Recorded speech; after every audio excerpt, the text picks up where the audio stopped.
Hi folks, Sherman Ray. I want to talk to you a little bit today about acres of diamonds. And what is that? What do I mean by acres of diamonds? Well, in just a couple of minutes, we're going to talk about how the grass isn't always greener on the other side, and I hope you enjoy it. Well, there was a story that has been told over and over again about a famous diamond miner, and he had a plot of land that he thought he could find diamonds on. Well, try as he might, he could not find diamonds on this piece of property, and eventually, in desperation, he just gave up.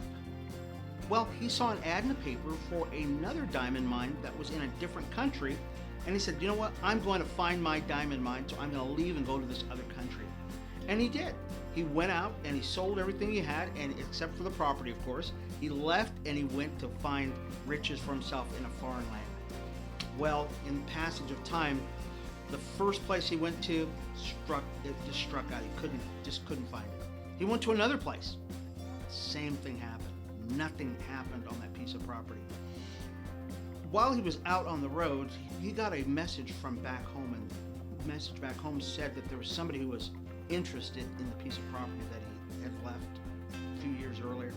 And he said, fine, I couldn't do anything with that piece of property, sell it. So he did. He sold the property and left.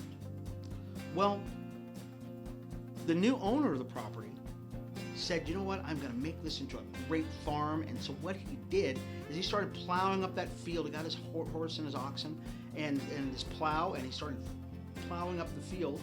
But every couple of feet that he would go to, he'd hit these big rocks. And so he'd take the rock and he'd just throw it off to the side, and then he'd keep going a couple more feet, and the same thing happened over and over again. He kept piling up these rocks and rocks. Well, except for one rock, it was just really pretty. And he said, you know what, I'm going to take this, and this will look really good on the mantle in my house. So he did. He cleaned up the rock a little bit, and he stuck it up on his mantle in his fireplace. Well, a few days later, a friend of his came by, and he saw the rock that was on his mantle, and he said, hey, where did you get that at? And he said, oh gosh, I've been plowing out in that field, just trying to plant a farm. And I keep running into these things over and over again. And there's just tons of them out there. Well, what he had found, folks, is he had found the largest raw diamond at that point had ever been found. As a matter of fact, it was so large that the Queen of England used them in the crowns in her hat.